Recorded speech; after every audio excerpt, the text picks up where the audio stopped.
Hi friends, welcome to my channel. இன்றைக்கி இந்த வீடியோவில் என்ன பார்க்க போகிறோம் அப்படின்னு பார்த்தீங்கன்னா, மரபு பிள்ளை அவுட் சோர்ஸஸில் இருக்கக்கூடிய கண்டென்ட். என்கிட்ட ஒரு பிடிஎஃப் இருக்குது, இதில் ஒரு 6 பேஜஸ் இருக்குது. ஸோ இதில் இருக்கிறத நம்ம என்ன பண்ண போகிறோம் அப்படின்னா கவர் பண்ண போகிறோம். ஓகேங்களா? ஸோ வாங்க பார்க்கலாம். வெள்ளை நோக்கு அப்படின்னா என்ன அர்த்தம் அப்படின்னா கள்ளமற்ற பார்வை. வெள்ளை புண் அப்படின்னா ஊன் வெளுத்து எழுத்திராத புண். வெள்ளைப்பூச்சு அப்படின்னா தவற்றை மறைக்கிறது அப்படின்னா, வெள்ளைப்பூச்சி பூசுகிறோம் அப்படின்னா தவற மறைக்கிறதுக்காகன்னு அர்த்தம். வெள்ளை பேச்சு அப்படின்னா வெளிப்படையான பேச்சு, கள்ளமற்ற பேச்சு. இது எப்படி கேட்கலாம் அப்படின்னா பொறுத்துகளை கேட்கலாம்.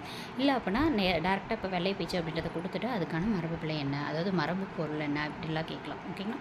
வெள்ளை பூசுதல் அப்படின்னா தவற்றை மறைத்தல். வெள்ளை மகன் அப்படின்னா மூடன். வெள்ளை மதி அப்படின்னா அறியாமை, அறிவு குறைவாக இருக்கிறத வெள்ளை மதின்னு சொல்லுவோம். வெள்ளை மலை அப்படின்னா சிறுமலை. வெள்ளை மனம் கவடமற்ற மனம். வெள்ளொக்கல் அப்படின்னா குற்றமற்ற இனம், செல்வம் உள்ள இளைஞர். அடுத்தது வெள்ளோ காலம் அப்படின்னா உமிழ்நீரை மட்டும் வெளியேற்றும் குமட்டலை தான் வெள்ளை காலம் அப்படின்னு சொல்லுவோம். வெள்ளோட்டம் அப்படின்னா பொது தேரை முதல்ல ஓட்டி பார்க்குறத பயன்படுத்துவதுக்கு முன்னாடி ஏதாவது ஒரு நோட்டம் விடுறதா வெள்ளோட்டம்னு சொல்லுவோம். வெள்ளோலை அப்படின்னா எழுதப்படாத ஓலை. அடுத்தது மரபு பெயர்கள். ஆண் பெயர் என்னென்னு கொடுத்துருக்காங்க.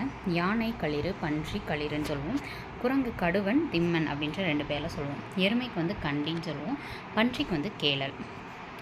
அடுத்தது புல்வாய், புலி, உலை, மறை, கவரி, கராம், யானை, பன்றி, எருமை. இது எல்லாத்துக்குமே ஒருத்தல் அப்படின்னு சொல்லுவோம். அரிமா, பன்றி, புல்வாய், உலை, கவரி, எருமை, மாடு, மறை, சுறா. இதுக்கு எல்லாமே ஏறு அப்படின்ற பெயர்லையும் சொல்லுவோம். அரிமா, புலி, குரங்கு, பனை. இதுக்கெல்லாம் வந்து ஏற்றை அப்படின்னு சொல்லுவோம். மாடு, எருமை, புலி, மறை, புல்வாய், சுறா மற்றும் முதலை. அதுக்கப்புறம் பார்த்தோன்னா இடங்கா, கரம், வரால், வாழை, மயில், புல்லூர். இதுக்கெல்லாமே என்னென்னு சொல்லுவோம் அப்படின்னா போத்து அப்படின்னு சொல்லுவோம். அடுத்தது இதில் வந்து புல்வாய், உலை இது 2மே வந்து மான் வகைகளை குறிக்கும். இடங்கர், கராம் இது 2மே வந்து என்ன அப்படின்னா முதலை வகைகளை குறிக்கக்கூடியது. அடுத்தது புல்வாய் அப்படின்றதோட ஆண்வாள் பெயர் பார்த்தோம் அப்படின்னா இரலை, அதாவது வந்து நமக்கு ஆண் வகைன்னு சொல்லுவோம். அது புல்வாய், உலை, முசு இதுக்கு வந்து கலை அப்படின்னு சொல்லுவோம். ஆடுன்றதுக்கு வந்து மோத்தை, தகர், உதல், அப்பர், மேலகம் அதாவது இலகம். அதுக்கப்புறம் பார்த்தோம்னா செச்சை அப்படின்னு சொல்லிட்டு நிறைய பெயர்கள் இருக்குது. பறவைகள், குதிரை இதுக்கு வந்து சேவல் அப்படின்ற ஒரு ஆண்பால் பெயர் இருக்குது. நெக்ஸ்ட்டு குதிரை, மாடு, புல்வாய் இதுக்கு சே அப்படின்னு மட்டும் சொல்லுவோம். மாட்டுக்கன்று, எருமைக்கன்றுக்கு சேங்கன்று அப்படின்னு சொல்லுவோம். ஆடு, மாடு, எருமைக்கு கடா, எருமை கடா அப்படின்னு சொல்கிறோம்ல அது மாதிரி. மாடு, எருமை, யானைக்கு வந்து பகடு அப்படின்ற வார்த்தைகளில் சொல்லுவோம். யானை, பகடு. மாடுக்கு வந்து காளை, எருது அப்படின்னு சொல்லுவோம். ஆண்பால் பெயருக்கு வந்து சிறப்பு பெயர் பெறாத உயிரினங்களின் ஆண்பால் எல்லாம் ஆண் என்னும் பெயர்லேயே வந்து சொல்லுவோம். ஆண் கரடி, ஆண் பள்ளி. ஏன்னா பள்ளி அப்படின்றதுக்குலாம் சிறப்பு பெயர் எதுவும் கிடையாது, அப்போ ஆண் பள்ளின்னே சொல்லுவோம். அடுத்து பெண்பார் பெயர். யானைக்கு வந்து பிடி அப்படின்னு சொல்லுவோம். ஒட்டகம், குதிரை, கழுதை, மறைக்கு வந்து பெட்டை அப்படின்னு சொல்லுவோம். பறவைகளுக்கு பெட்டை, பெடை, பேடை அப்படின்னு சொல்லுவோம். கோழி, கூகை, மயிலுக்கு வந்து அழகு அப்படின்னு சொல்லுவோம். புல்வாய், நவ்வி, கவரி இதுக்கு வந்து பிணை அப்படின்னு சொல்லுவோம். பன்றி, புல்வாய், நாய் இதுக்கு வந்து பிணை, பிணவு, பிணவல். அடுத்தது கரடிக்கு பிணவு. மாடு, எருமை, மறை இதுக்கு வந்து ஆண். மாடு, எருமை, மறை, நந்து இதுக்கு வந்து நாகு அப்படின்னு சொல்லுவோம். ஆடுக்கு பொறுத்த வரைக்கும் மூடு, கடமை, மரி அப்படின்னு சொல்லுவோம். இதில் பாருங்களேன் வித்தியாசமாக இருக்குது. பன்றி, நாய், நரி இதோட வந்து ஆண்பால் பெயருக்கு நம்ம பாட்டி அப்படின்னு சொல்லுவோம். மாமா. குரங்கு, முசு, ஊகம் இது வந்து என்ன அப்படின்னு பார்த்தோம் அப்படின்னா மந்தின்னு சொல்லுவோம். நெக்ஸ்ட்டு மாடு, எருமைக்கு கிடேரி, கிடாரிக்கன்னு சொல்லுவாங்கள்ல அந்த மாதிரி கிடேரி. ஆண்பாலுக்கு அதை தான் சொல்லுவாங்க. நவின்றது ஒரு வகைமான குறிக்கும். முசு மற்றும் ஊகம்ன்றது எதை குறிக்கும் அப்படின்னா குரங்கு வகைகளை குறிக்கும். அதான் கொடுத்துருப்பாங்க. குரங்கு, முசு, ஊகம் இது எல்லாத்தையுமே மந்தின்னு சொல்லுவோம். கடுவன் அப்படின்றது மந்தி அப்படின்றது சொல்லுவோம் இல்லையா. மந்தினா பெண்பால் பெயர், கடுவன் அப்படின்னா ஆண்பால் பெயர். இப்போ சிறப்பு பெயர்கள் இல்லாததுக்கு வந்து பெண் மடங்கள், அதாவது மடங்கள்ன்றது சிங்கத்தை குறிக்கும். பெண் பள்ளி இந்த மாதிரி பெண் அப்படின்ற அடைப்பெயரை வச்சு சொல்லிடுவோம். அடுத்தது இளமை பெயர்கள். இப்போ என்ன பார்த்தாச்சுன்னா ஆண்பால் பெயர் என்னென்னு பார்த்தாச்சு, பெண்பால் பெயர் பார்த்தாச்சு. அடுத்தது இளமை பெயர்கள். ஓகேங்களா? பறவை ஊர்வனுக்கு வந்து பறவைனா பார்ப்பு, பிள்ளை அப்படின்னு சொல்லுவோம். பறவைகளில் நண்டு, மீன், தேல் அதுங்களுக்கு, அதாவது பறவைகளுக்கும் சேர்த்து குஞ்சு அப்படின்னு சொல்லுவோம். காக்கை, கிளி, கீரி இதுக்கு வந்து பிள்ளை, கீரி பிள்ளை, கிளி பிள்ளை, காக்கை பிள்ளை அப்படின்னு சொல்லுவோம் இளமை பெயர். நெக்ஸ்ட் பார்த்தோன்னா மூங்கா, அடுத்து வெறுகு இது 2க்குமே வந்து குட்டி, பரல்னு சொல்லுவோம். அணிலுக்கு வந்து அணில் குட்டி, அணில் பரல், அணில் பிள்ளை 3மே சொல்லுவோம். எலிக்கு வந்து எலிக்குட்டி, எலி குஞ்சுன்னு சொல்லுவோம். பன்றி, முயல், புலி அதுக்கப்புறம் நரி இதுக்கெல்லாம் குருளை, குட்டி, பரல், பிள்ளை அப்படின்னு சொல்லுவோம். நாய்க்கு வந்து நாய்க்குருளை, நாய்க்குட்டி, நாய்ப்பரல். ஆடு, குதிரை, நவ்வி, உலை, புல்வாய், மான், அழுங்கு இது எல்லாத்துக்குமே மரி அப்படின்ற பெயரில் சொல்லுவோம். இளமை பெயர்கள். ஓகேங்களா? அதோட சின்ன வயசில் இருக்கக்கூடிய பேர். குரங்குக்கு வந்து குட்டி, மகவு, பிள்ளை, பரல், பார்ப்பு. அடுத்து ஆடு, குதிரை, மான், இதுக்கு வந்து குட்டின்னு சொல்லுவோம்.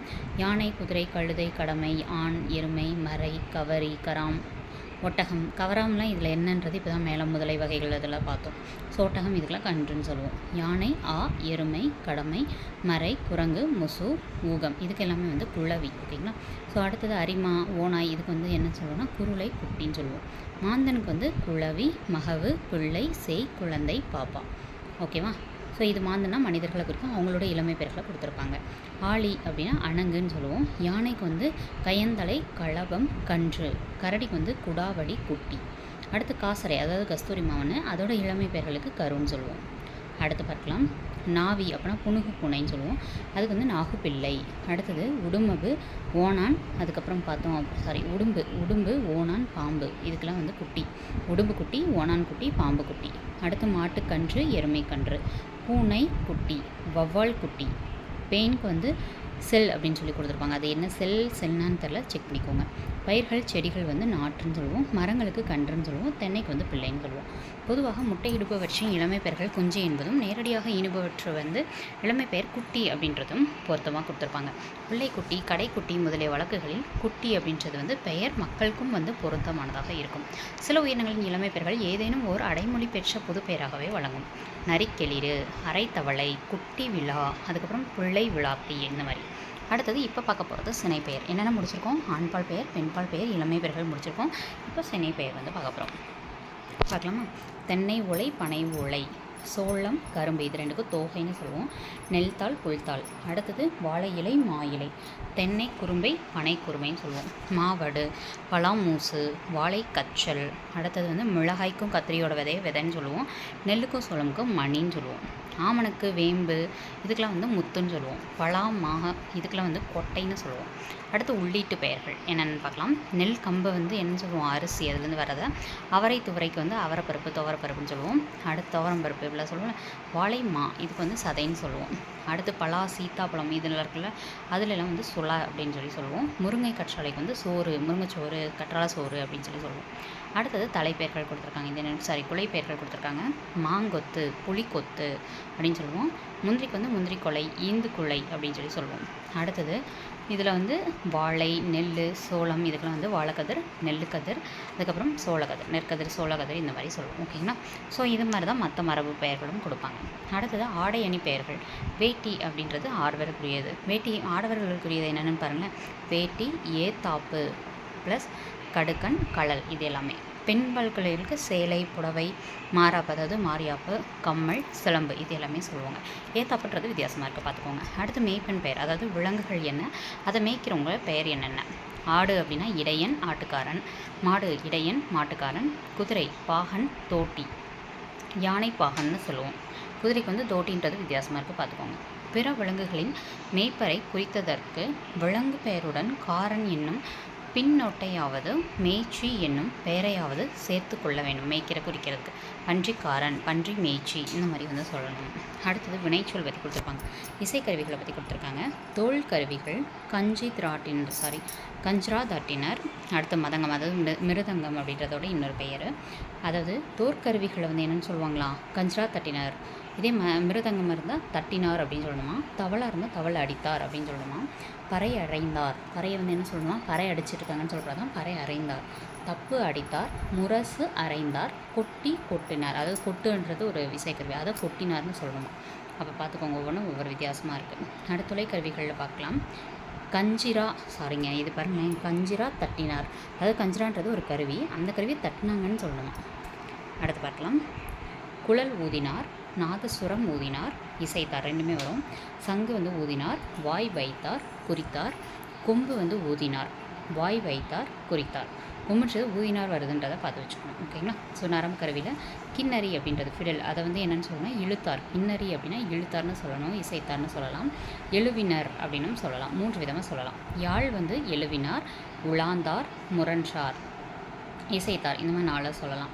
தம்புராவை வந்து தம்புரா மீட்டினார் அப்படின்னு சொல்லணும். கோட்டு எழுவினார், இசைத்தார் அப்படின்னு 2 விதமாக சொல்லலாம். சித்தார் அப்படின்றத இசைத்தார், எழுவினர் அப்படின்னு சொல்லலாம். கஞ்சக்கருவிகள் பார்க்கலாம். சாளர் அடித்தார், தட்டினார், 2 விதமாக சொல்லலாம். முகர் சிங்க அடித்தார், சபலா கட்டை அடித்தார், தட்டினார் அப்படின்னு சொல்லலாம். கிரிக்கட்டையை வந்து அரித்தார். அடுத்து பல வகை கருவிகள். இயம்பினார், இசைக்கருவிகளை இசைத்தார், இயக்கினார். அடுத்து உண்டி வினைகள் பற்றி கொடுத்துருக்காங்க. சோறு உண்டார், சாப்பிட்டார், சாப்பாடு சாப்பிட்டார், உணவு உண்டார். அதாவது இதில் என்னென்னா, உண்டார் சாப்பிட்டார் எதுக்கு வரணும்? சாப்பாடுனா சாப்பிட்டார்னு சொல்லணும், உணவு வரும்போது உண்டார்னு சொல்லணும். தின்பனல பலகாரம் தின்றார், சிற்றுண்டி அருந்தினார். அடுத்தது தண்ணீரை வந்து குடித்தாங்கன்னு சொல்லணும், காஃபி குடித்தார்னு சொல்லலாம், மோர் குடித்தார்னு சொல்லலாம், உறிஞ்சினார் அப்படின்றதும் சொல்லலாம். ஓகேங்களா? ஸோ இதுதான் வந்து இந்த இதில் இருக்க எண்ணற்ற இருக்கக்கூடிய அவுட் சோர்சஸ். நம்மக்கிட்ட வந்து எதை படிக்கிறதுனே தெரில அப்படின்னு குழம்புதோட இருக்கிற மெட்டீரியல்ஸை படித்து நம்ம என்ன பண்ணலாம், எக்ஸாம்ஸ்க்கு ப்ரிப்பேர் ஆகலாம். ஓகேங்களா? இந்த மெட்டீரியல் நம்மளோட டெலகிராம் சேனலில் ஷேர் பண்ணியிருப்பேன், அதில் டவுன்லோட் பண்ணிட்டு நீங்கள் யூஸ் பண்ணிக்கோங்க. தேங்க்ஸ் ஃபார் வாட்சிங்.